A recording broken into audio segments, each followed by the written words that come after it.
हमारे यहाँ जो साईं पूजा होता है, सत्य साईं पूजा होता है, ये सबको लेके चलता है। अच्छा। हमने अलग नहीं किया है। जो सत्य साईं दाता है, ये पूरे विश्व में एक है। अच्छा। सबका मालिक एक दाता साईं और सब कोई मिल के रहो मेरे भाई। आप खाना वाना खुद ही बनाते हैं कैसे? खाना वो तो आत्म पूजा हो गया। अच्छा। खाना बनाएगा तो आत्म परमात्मा पूजा है। परमात्मा जो देगा वही खाना है। कब देगा उसकी मर्जी। आज देगा कि नहीं देगा, अगर नहीं दिया तो आप बना के नहीं खा सकते। देने से तात्पर्य है किसी को भेजेगा वो? हाँ, वो मालिक भेजेगा, अपना चला भेजेगा ना। अच्छा, कोई जैसे आपके संप्रदाय में कोई महात्मा जैसे आप हैं, उस तरह से बनना चाहे तो पारिवारिक जो सांसारिक मोह माया उसको त्याग करना पड़ेगा या परिवार के साथ में? मन जोगी मन भोगी मन पूरा अवधूत, मोहन मन हाथ न आवे मन लागा भूत। तो मन मारिए पकड़ के ले चल प्रीतम पास, और मन हराम का जीते सोई मोहन खास। साथियों नमस्कार। अभी मैं आजमगढ़ जिले के चकिया दुबे रामपुर में हूं और यहां पर साईं दाता का आश्रम है। आश्रम इतना खूबसूरत है। एक बार मैं जब लोकसभा चुनाव शुरू हुआ था उसके पहले यहां पे आया था और अब आया हूं लोकसभा चुनाव के खत्म होने के बाद। तो यहाँ पर मैं आया हूँ, यहाँ की जो प्राकृतिक छटा है वो इतनी मनोरम है, यहाँ का वातावरण इतना सुरम्य है कि आप चारों तरफ देखेंगे पेड़ पौधे, चारों तरफ हरा भरा, और ये साईं दाता का आश्रम। जगह जगह आप घूमे होंगे, आपको कहीं भी ऐसी मिट्टी वाली सीढ़ी आपको नहीं दिखाई दी होगी। तो ये साईं दाता आश्रम में मैं हूँ और साईं दाता आगे बैठे हुए हैं, और ये देखिए मिट्टी वाली सीढ़ी कितनी साफ सफाई से यहाँ पर बनाई गई है। और यहाँ पर साईं दाता का आश्रम है, चारों तरफ प्रकृति का हरा भरा सुरम्य वातावरण है, और भक्तजन इधर बैठे हैं और साईं दाता इधर बैठे हैं, और इनका आश्रम है। तो किस तरह का संप्रदाय है, किस तरह की पूजा पद्धति है, वो पहले मैं बता चुका हूँ, लेकिन मैं फिर से चाहता हूँ कि हम लोग बाबा जी से बात करें और यहाँ पे जो लोग हैं उनसे भी बातचीत करें, ताकि हम लोग जान पाएँ इसकी गहराई में, पूरा जा करके हम लोग देख सकें कि आखिर जो इनकी पूजा पद्धति है या जो इनकी मान्यता है वो किस तरह की है। बाबा जी प्रणाम। ये कौन सा संप्रदाय है बाबा जी? ये साईं दाता संप्रदाय है। साईं दाता संप्रदाय। हाँ, ये ब्रह्म की पूजा होता है। यहाँ मेन चीज ब्रह्म, आदिपुर जिसे साईं दाता कहते हैं। हाँ। साईं ब्रह्म आदिपुर सबसे पूजा होती है। अच्छा। तो पहले परिक्रमा होता है। तो परिक्रमा इसलिए होता है कि जैसे आँख है, गलत निगाह देखा तो पाप होता है नाक से, जुबान से गलत बात निकल गया तो भी पापी है, और सर नहीं झुका स्थान पे भी पापी है, हाथ नहीं जोड़ा स्थान पे भी पापी है, पैर से परिक्रमा के भी पापी है। कहने मतलब सब अंग पापी है। शुद्ध कैसे होगा? जैसे आप परिक्रमा करते हैं तो पैर से भजन हो रहा है, इसका पाप दूर हुआ। स्थान पर हाथ जोड़िए, हाथ से भजन हो रहा है, इसका पाप दूर हुआ। आंख से दर्शन कीजिए, इसका पाप दूर हुआ। सर को झुकाइए स्थान पर, इसका पाप दूर हुआ। मुख से मालिक का नाम ले, इसका पाप दूर हुआ। आंख से दर्शन करिए, इसका पाप दूर हुआ। नाक रखे, नाक से हर एक सांस पर मालिक का नाम रखिए, इसके आजबाज आप कहते हैं, इसके में पाप दूर हुआ। सब अंग आपका शुद्ध हो गया। अच्छा, कोई यहाँ पर आए तो सबसे पहले हाथ पैर धुल करके, और ये साईं दाता का आश्रम है ना, उसकी एक परिक्रमा लगाए, चारों तरफ चक्कर लगाए, फिर वो आपके पास आता है। अच्छा, तो फिर उसके बाद मैं ये जानना चाह रहा हूँ कि जैसे इसमें क्या होता है? उसके बाद फूल चढ़ाए यहाँ पर। फूल चढ़ाने के बाद फूल आपको प्रसाद में देंगे। फूल प्रसाद आपको हो गया।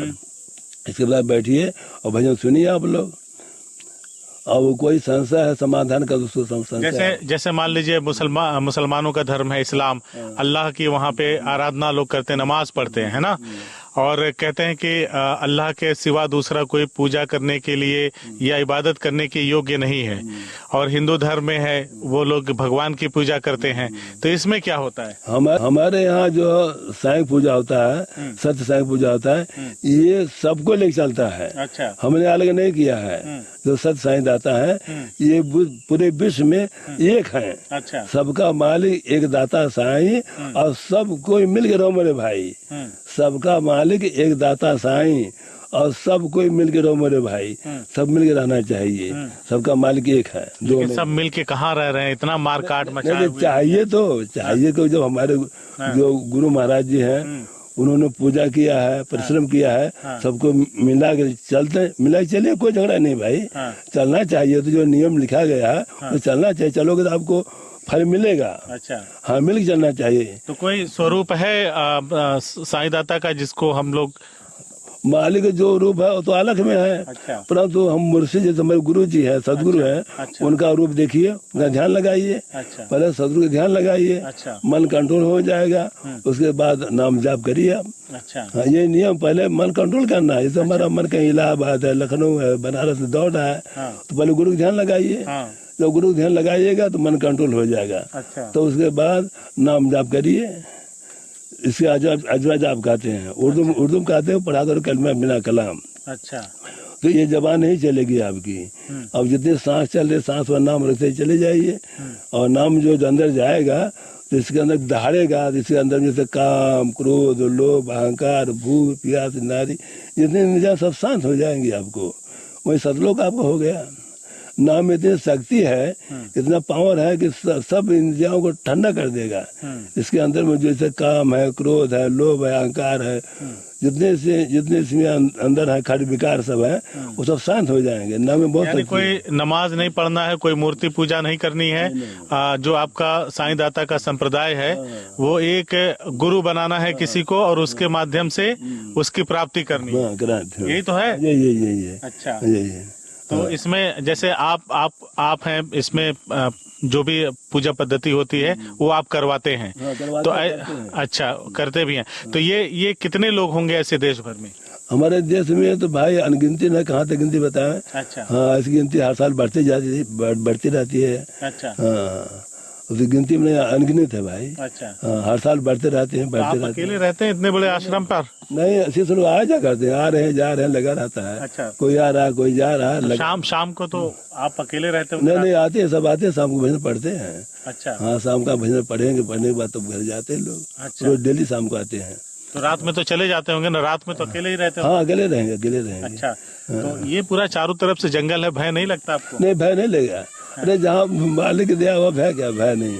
हाँ, निर्भय रहते हैं। चारों तरफ वन्य जीव हैं इधर। कोई डर नहीं, एकदम निर्भय रहते हैं, एकदम मालिक भय निर्भय रूप है, बिल्कुल निर्भय रूप, सदा सुख पाव है। कोई डर नहीं, निर्भय रहते हैं। हमको 30 साल हो गए यहाँ पर। हाँ, बिल्कुल निर्भय है। अभी कितने साल हो गए? 30 साल हो गया। 30 साल हो गया। हमको यहाँ 18 नवंबर 1993 में आए हैं यहाँ पर। 18 साल लगभग हो गया। 18 साल नहीं, 30 साल हो गया। 30 साल हो गया। 30 साल हो गया। 30 साल यहाँ हो गया। तो इसमें आप खाना वाना खुद ही बनाते हैं? कैसे खाना? वो तो आत्म पूजा हो गया। अच्छा, खाना बनाएगा तो आत्म, यह परमात्मा पूजा है। परमात्मा जो देगा वही खाना है। कब देगा उसकी मर्जी। आज देगा कि नहीं देगा, अगर नहीं दिया तो आप बना के नहीं खा सकते। देने से तात्पर्य है किसी को भेजेगा वो? हाँ, वो मालिक भेजेगा, अपना चेला भेजेगा ना। हाँ, अपना चेला, अपना शिष्य वो मालिक भेजेगा। हाँ, और तो वो लोग आगे भोजन करा देंगे। बिना उसके आदेश कोई नहीं, बिना उसके आदेश को पता नहीं हिल सकता है। वो भेजेगा, कब उसकी मर्जी, उसकी मर्जी पर रहन कर। अगर मान लीजिए कोई नहीं आया, किसी दिन, 2 दिन, 1 दिन नहीं आया, फिर क्या होगा? रह जाएंगे इसी तरीके, भूखे रह जाएंगे, लेकिन खाएंगे नहीं कुछ? नहीं, बना के नहीं खाएंगे। बना के नहीं, बना तो आत्म पूजा हो गया ना। बना के तो आत्म पूजा है। रोज संसार वाले बना के रोज खाते हैं, हम भी बना खाएंगे तो आत्म पूजा हो गया ना, या परमात्मा पूजा है। वो कब देगा उसकी मर्जी, क्या देगा उसकी मर्जी। हाँ भाई, ये परमात्मा पूजा है ना। जो देगा आपको रूखा सूखा वही खाना, नहीं देगा तो आपको बना के नहीं खाना। कहना भी नहीं, कहीं जाना भी नहीं, आश्रम में रहना आपको है। अच्छा, सभी धर्मों का बाबा कहीं न कहीं एक धार्मिक ग्रंथ होता है, तो वो साईं दाता संप्रदाय का कौन सा ग्रंथ है? हमारे यहाँ इसका नाम है अरस। अरस माने ये होता है कि जितनी इंद्रिय आपके रस में है, सुनिए, आंख देकर रस लेता है, नाक गंध सुगंध रस लेता है, जबान खट्टा मीठा तीता रस लेता है। जितनी इंद्रिय सब रस में है। कोर्स हमारा कहता है कि रस नहीं ले, जैसे आंख है रस नहीं ले, नाक गंध सुगंध रस लेता है, जबान खट्टा मीठा तीता रस लेता है। ये रस नहीं ले तब रस बनेगा। जब रस बन जाएगा तो आप ब्रह्म समान हो जाओगे। यानी सभी मोह माया लोभ से मुक्त हो जाएंगे। हाँ। सभी स्वाद वगैरह जो होता है, इंद्रियों का जो भी देखना सुनना होता है, सब कंट्रोल में हो जाएगा। हाँ, बिल्कुल बिल्कुल। तभी जाकर के क्योंकि जैसे जैसे आँख है देख रस लेता है, तो और जैसे नाक है गंध सुगंध रस लेता है, जबान खट्टे मीठे रस लेता है, सब रस में है, सब रस में है। रस नहीं ले तो रस बनेगा, रस बन जाएगा तो आप बिल्कुल ब्रह्म समान हो जाओगे। तो अरस की कोई चौपाई बाबा सुना दें। हाँ सुनिए, सुनाते हैं आपको कि मन जोगी मन भोगी मन पूरा अवधूत, मोहन मन हाथ न आवे मन लागा भूत। तो मन मारिए पकड़ के ले चल प्रीतम पास, और मन हराम का जीते सोई मोहन खास। ये चौपाई जो बताओ मन खेला है, मन जोगी मन भोगी मन पूरा अवधूत, मोहन मन हाथ न आवे मन लागा भूत। तो मन मारिए पकड़ के ले चल प्रीतम पास, और मन हराम का जीते सोई मोहन खास। मन खेला इसमें है, मन कंट्रोल करिए आप। अच्छा। हाँ, मन कंट्रोल करिए तो आपको रास्ता मिलेगा। अच्छा, कोई जैसे आपके संप्रदाय में कोई महात्मा जैसे आप हैं, उस तरह से बनना चाहे तो पारिवारिक जो सांसारिक मोह माया उसको त्याग करना पड़ेगा, या परिवार के साथ भी ये करना? नहीं, जैसे कि हमारे जो गृहस्थ लोग हैं वो संसार में भजन कर सकते, जैसे बैठे हैं सब, ये परिवार सहित हैं और परिवार से परे हैं। तो जो संत होना चाहेगा तो वो परिवार से परे होना पड़ेगा। अच्छा। और जो गृहस्थ लोग को संसार, ये बचपन में ही करना पड़ता है या शादी वगैरह होने के बाद भी कोई संसार से परे हो? जब उसको बैराग हो तब कर सकता है। उसको बैराग आ गया, बचपन से त्याग दिया, जब उसको बैराग तब छोड़ सकता है। हाँ, उसका कोई टाइम फिक्स नहीं है, चाहे बचपन से करे, जब उसको बैराग होगा तभी छोड़ेगा वो। तो ये मान लीजिए बचपन से कोई किया बाबा, तो अपने माँ बाप को छोड़ा, माँ को पुत्र कितना प्रिय होता है, तो माँ को इतना कष्ट देकर, पिता को इतना कष्ट देकर के कोई आएगा तो ईश्वर कैसे खुश रहेगा उससे? नहीं खुश रहेगा। सुनिए, जब आप भजन करिएगा ना तो सब मालिक व्यवस्था बना देगा, परेशानी कुछ नहीं पड़ेगा। अच्छा। हाँ, वो सब दाता की दया है ना, दाता देने वाला सबको देगा, कोई कष्ट नहीं पड़ेगा, सबको मालिक पूर्ण करता है। कभी कोई कष्ट नहीं पड़ेगा, कोई कष्ट नहीं पड़ेगा, कोई कष्ट नहीं पड़ेगा।